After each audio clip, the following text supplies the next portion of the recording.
প্রতিদিন একটু একটু করে খোঁড়া হতো সুড়ঙ্গ। 2 বছর ধরে খোঁড়ার পর সেই সুড়ঙ্গের পথ পৌঁছে গিয়েছে ব্যাংকের ভোল্ট রুমে। দেখে তো অবাক, টাকা একবারে হাতের নাগালে। ফিল্মি স্টাইলে নিয়ে যায় 16,40,00,000 টাকা। চালের বস্তায় করে সেই টাকা নেওয়া হয় ঢাকায়। 2014 সালে কিশোরগঞ্জের সোনালী ব্যাংকের প্রধান শাখায় লুটের ঘটনা ঘটেছে ঠিক এইভাবে। সারা জাগানো এই ঘটনার নায়ক সোহেলের বাড়ি পটুয়াখালীতে। এত টাকা পেয়ে নিজেকে টাকার কুমির ভেবে বসেছিলেন সোহেল। টাকা নিয়ে যে ট্রাকে করে ঢাকায় আসেন, সেই ট্রাকের হেল্পারকে খুশি মনে দিয়ে দেন 7 লাখ টাকা। দাতা হাতেনটাই সোহেলের শেষ রক্ষা হয়নি। র্যাবের হাতে ধরা পড়তে হয় সোহেলকে। তার বাসার খাটের নিচ থেকে টাকা ভর্তি 5টি বস্তা উদ্ধার করা হয়। গ্রেপ্তারের পর এই টাকা লুটের দুর্ধর্ষ কাহিনী সোহেল নিজেই খুলে বলেছেন। সোহেল জানায়, ব্যাংক লুটের পরিকল্পনা ছিল তার মামা শ্বশুরের। সোহেলের মামা শ্বশুর তার কাছ থেকে 5 লাখ টাকা ধার নেয়। সে টাকা চাইতে গেলে তার মামা শ্বশুর তাকে ব্যাংক লুটের পরিকল্পনার কথা জানান। সোনালী ব্যাংকের ওই শাখায় তার মামা শ্বশুরের একটা ব্যাংক অ্যাকাউন্ট ছিল এবং তার মামা শ্বশুর সোহেলকে জানায় ওই ব্যাংকে অনেক টাকা রয়েছে। ব্যাংক লুটের জন্য সোহেল পরিকল্পনা করে 2 বছর আগে। পরিকল্পনা অনুযায়ী ব্যাংকের পাশের একটি বাড়ি 2 রুম ভাড়া নেন 2,500 টাকায়। দিনের বেলা সেই বাড়িতে সুড়ঙ্গ খোঁড়ার কাজ করত, আর রাতের বেলায় গিয়ে অন্য এলাকায় স্ত্রীর সঙ্গে থাকতেন সোহেল। ঘটনার বর্ণনা দিয়ে সোহেল বলেন, 2012 সালের প্রথম দিকে সে 2 কক্ষের একটি বাসা ভাড়া নেন। ভাড়া নেওয়ার কিছুদিন পর থেকে সে পাশের কক্ষে সুড়ঙ্গ খোঁড়ার কাজ শুরু করেন। এর আগে হ্যামার, ছেনি, কোদাল সহ প্রয়োজনীয় সকল উপকরণ কিনে নেন। একই সঙ্গে বাড়িতে জড়ো করা হয় বাঁশ ও কাঠ। সোহেল জানায়, প্রতিদিন একটু একটু করে সুড়ঙ্গ খুঁড়ত সে। মাটি ফেলতো বাড়ির পাশের একটি খালে। মাঝে মাঝে তার মামা শ্বশুর সিরাজ গিয়েও তাকে এই কাজে সহযোগিতা করেছে। এছাড়া সুড়ঙ্গের উপরে মাটি আটকে রাখার জন্য বাঁশ ও কাঠ দিয়ে ঠেকা দেওয়া হতো। এভাবে টানা 2 বছর ধরে সুড়ঙ্গ খোঁড়ে সোহেল। কিন্তু তাকে হতাশ হতে হয়, কারণ বাড়ি থেকে ব্যাংকের বোল্ট রুমের মাপজোপ নিয়ে খোঁড়ার পরও সুড়ঙ্গটি চলে যায় অন্যদিকে। সুড়ঙ্গ থেকে মাথা বের করে দেখেন সেটা ব্যাংকের বারান্দায়। ওই বারান্দায় পুরনো চেয়ার টেবিল রাখা ছিল, ফলে বিষয়টি কেউ টের পায়নি। পরে আবার মাপজোপ নিয়ে নতুন করে সুড়ঙ্গ খোঁড়ার কাজ শুরু করে সোহেল। এবার সফল হয় সোহেল। সুড়ঙ্গের মাথা গিয়ে থাকে বোল্ট রুমে। শুক্রবার ব্যাংক বন্ধ থাকে। এই সুযোগে সোহেল শুক্রবার সন্ধ্যায় সুড়ঙ্গ পথে বোল্ট রুমে প্রবেশ করেন। তারপরের দিন শনিবারও ব্যাংক বন্ধ থাকবে, ফলে বিষয়টা কেউ টের পাবে না। এইভাবে ঠিক প্ল্যানটা সাজিয়ে রেখেছিল সোহেল।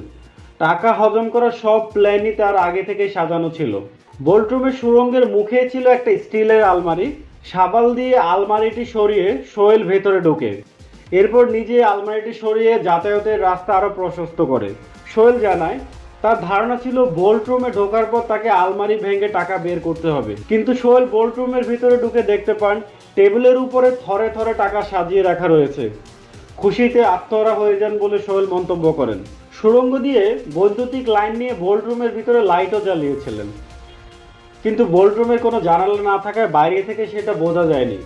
রাত 8:30টার দিকে সোহেল আবার বোল্ট রুম থেকে বেরিয়ে আসেন। পরে 7 থেকে 8টি প্লাস্টিকের বস্তা নিয়ে আবার সুড়ঙ্গ পথে বোল্ট রুমে ফেরত যান। রাত 2টার দিকে বোল্ট রুম থেকে সব টাকা নিয়ে বাসায় ফেরেন সোহেল। 1000 টাকার বান্ডিলগুলো আলাদা করে 3টি বস্তায় ভরেন, আর 500 টাকার বান্ডিল হয় 2 বস্তায়। এই টাকা আলাদা করতে করতে তার সকাল হয়ে যায়। সকালে 3 বস্তা টাকা নিয়ে রিকশায় করে বাড়ির পাশে একটি চালের আড়তে যান সোহেল। পরে ওই আড়ত থেকে 5 লাখ টাকা দিয়ে 200 বস্তা চাল কেনেন। 12,000 টাকায় ঢাকা পর্যন্ত একটি ট্রাকও ভাড়া করেন। লেবার দিয়ে চাল তোলেন ট্রাকে। তার আগে 2 ধাপে বাসা থেকে আনা টাকার বস্তাগুলো কায়দা করে লুকিয়ে রাখেন চালের বস্তার নিচে। নিজের কাছে রাখেন 18 থেকে 19 লাখ টাকা। সকাল 11টার দিকে সোহেল ঢাকার উদ্দেশ্যে রওনা হয়। পথে নরসিংদীতে ট্রাকের চাকা পাংচার হয়। এই সময় ট্রাকের হেল্পারের সন্দেহ হয় যে বস্তার ভেতরে অবৈধ কিছু আছে। পরে সোহেল ওই হেল্পারকে 14টি 500 টাকার বান্ডিল 7 লাখ টাকা দিয়ে মুখ বন্ধ করে। সোহেল নিজেও জানতো না যে সে কত টাকা চুরি করেছে। পরে টিভিতে সংবাদ দেখে সোহেল জানতে পারে টাকার পরিমাণ 16,40,00,000 টাকা। টাকার পরিমাণ শুনে সোহেলের পিলে চমকে যায়। ভয়ে তার হাত পা ঠান্ডা হয়ে যায়। ঢাকায় আসার পরে শ্যামপুরে 8,000 টাকায় ষষ্ঠতলা একটি বাসা ভাড়া নেন সোহেল। পরে একটা কাভার্ড ভ্যানে করে যে চালগুলো তিনি নিয়ে এসেছিলেন সে চালগুলো ফরিদপুরে একটা ওরদ শরীফে পাঠিয়ে দেন। 5 বস্তা টাকা আর 8 বস্তা চাল নিয়ে চলে যান নতুন বাসায়। পরে ডেকে আনেন তার পুরনো এক সহকর্মী ইদ্রিসকে। রোববারে বাসার জন্য প্রয়োজনীয় আরো কিছু জিনিসপত্র কিনেন সোহেল। খাটের নিচে লেপের কাভার ও কম্বল মুড়িয়ে টাকাগুলো এমনভাবে লুকিয়ে রাখেন যেন বাইরে থেকে বোঝার কোনো উপায় নেই। তার সহযোগী ইদ্রিসকে বলেন এগুলো ইন্ডিয়ান শাড়ি। নিশ্চিন্ত মনে ওই বাসায় অবস্থান করতে থাকেন সোহেল। ততক্ষণে ডাকাতির বিষয় সবাই টের পেয়ে যায়। র্যাব গুরুত্ব দিয়ে মামলাটি তদন্ত শুরু করেন। তারা সুড়ঙ্গ খোঁড়া কক্ষের বাসিন্দা সোহেলের বিস্তারিত তথ্য উদ্ধারের চেষ্টা করতে থাকেন।